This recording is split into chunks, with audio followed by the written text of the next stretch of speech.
আবেগের বক্তব্য দিচ্ছেন, তোমাকে বিদায় দিতে আসি নাই।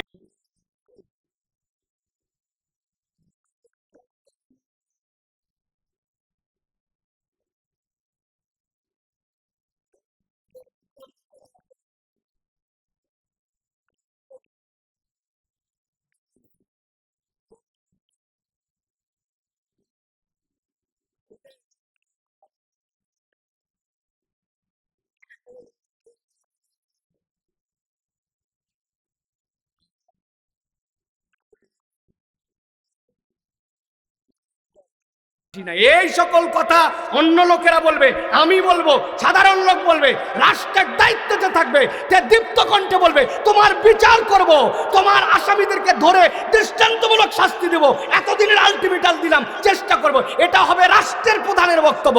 রাষ্ট্রের প্রধান কোনো আবেগ দিবে না, ঠিক কিনা? ভুয়া আবেগ আমরা শুনতে চাই না। আবেগ মোটিভেশন দেওয়ার বহুত লোক আছে, পাড়া মহল্লার লোক ওই কথা বলবে। আপনারা বিচার করে দেখান, হিম্মত থাকলে আসামি নিয়ে এসে দেখান, কোথায় আছে দেখান। একদল কোথার থেকে বলতেছে দেশের থেকে বাইরে চলে গেছে, আরেক দল বলছে দেশে আছে। এত বিভ্রান্তিকর কথা আমরা শুনতে চাই না। আমরা ওসমান হাদির বিচার দেখতে চাই। ওসমানের কথা ভুলে গেলেন? গতকালকে চলে গেল ওসমান, না? কি করছে ভাই? কত লোক তো 100 বছর বাঁচলো, কত লোক 50 বছর রাজনীতি করে ফাটায় ফেললো, এমপি হলো, মন্ত্রী হলো, হেন কিছু হলো না। 3 বারের প্রধানমন্ত্রী, 5 বারের রাষ্ট্রপতি, এগুলো ডায়লগ শুনছি না আমরা। কিন্তু আল্লাহর বান্দা 32 বছর বয়স পাইল, কি করছে? ইসলামের পক্ষে ছিল, শানিত যুক্তিতে ইনসাফের পক্ষে কথা বলতো, বাংলাদেশকে ভালোবাসতো, আল্লাহ আল্লাহ রসুলকে উপরে তুলতো, ইমানের পক্ষে ছিল, LGBTQ সমকামিতার বিপক্ষে কথা বলেছে, সে ইনসাফের পক্ষে কথা বলেছে। আল্লাহর বান্দাকে আল্লাহ কবুল করছে, ঠিক না? বয়স হিসাব করো, তোমার আমার বয়স হিসাব করো, 32 হতে কত বাকি, অথবা 32-এর পরে কত বেঁচে ফেললাম। কিন্তু আল্লাহ কবুল করলে কেমনে 13 বছর এই জায়গায় যায়, ঠিক না?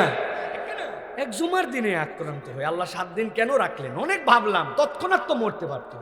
ইয়াংরা চিনত, অনেক মুরব্বীরা চিনত না। আল্লাহ 7 দিনে সব মুরব্বী পর্যন্ত পৌঁছাইতে থাকে। হাই হাই, এই ছেলে বলে কিরে, এই ছেলে বলে কিরে, যা বলে তাই তো আগুন, যা বলে তাই তো বারুদ, ঠিক না? আমি আপনাদের কাছে বলতে চাই, জাতির কাছে বলতে চাই, ওসমানের জন্য মায়া কান্না করে লাভ নাই। তার আমল সে নিয়ে চলে গেছে, লক্ষ লক্ষ মানুষের দোয়া পাইছে। এখন আমাদের যেটা দায়িত্ব, সে বারবার বলেছে যে আমার হত্যাকারীদের বিচার করতে হবে। আমি যদি হত্যা হয়ে যায়, একটাই আবদার, একটা সুষ্ঠু বিচার করে দেখায়। আবেগের বক্তব্য দিচ্ছেন, তোমাকে বিদায় দিতে আসি না। এই সকল কথা অন্য লোকেরা বলবে, আমি বলবো, সাধারণ লোক বলবে, রাষ্ট্রের দায়িত্বে থাকবে তে দীপ্ত কণ্ঠে বলবে, তোমার বিচার করব, তোমার আসামিদেরকে ধরে দৃষ্টান্তমূলক শাস্তি দেব, এতদিনের আলটিমেটাম দিলাম, চেষ্টা করব। এটা হবে রাষ্ট্রের প্রধানের বক্তব্য। রাষ্ট্রের প্রধান কোনো আবেগ দিবে না, ঠিক না? ভুয়া আবেগ আমরা শুনতে চাই না। আবেগ মোটিভেশন দেওয়ার বহুত লোক আছে, পাড়া মহল্লার লোক ওই কথা বলবে। আপনারা বিচার করে দেখান, হিম্মত থাকলে আসামি নিয়ে এসে দেখান, কোথায় আছে দেখান। একদল কোথার থেকে বলতেছে দেশের থেকে বাইরে চলে গেছে, আরেক দল বলছে দেশে আছে। এত বিভ্রান্তিকর কথা আমরা শুনতে চাই না। আমরা ওসমান হাদির বিচার দেখতে চাই।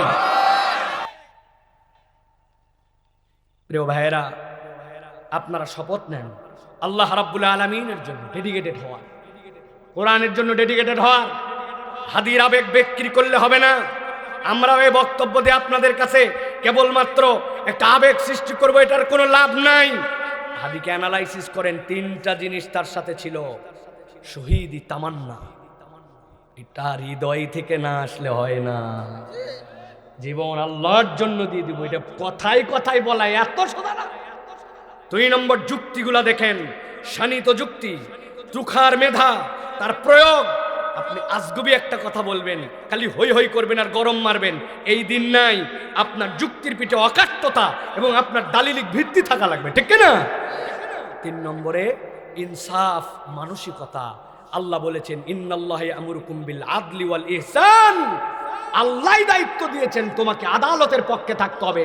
You will be the last person, তুমি হবে পৃথিবীর শেষ ব্যক্তি। দুনিয়া একদিক হতে পারে, আমি কখনো ইনসাফ থেকে ফিরবো না, আদালতের বিপক্ষে যাব না, আমার থেকে ন্যায় আনুগতা বিদায় নেবে না, এইটাই হবে আগামীর শপথ, ঠিক না? তরুণ রাজি আছো? রাজি আছো? আল্লাহ কবুল করবেন, আল্লাহুম্মা আমিন। আমরা ওসমানের জন্য দোয়া করবো ইনশাআল্লাহ।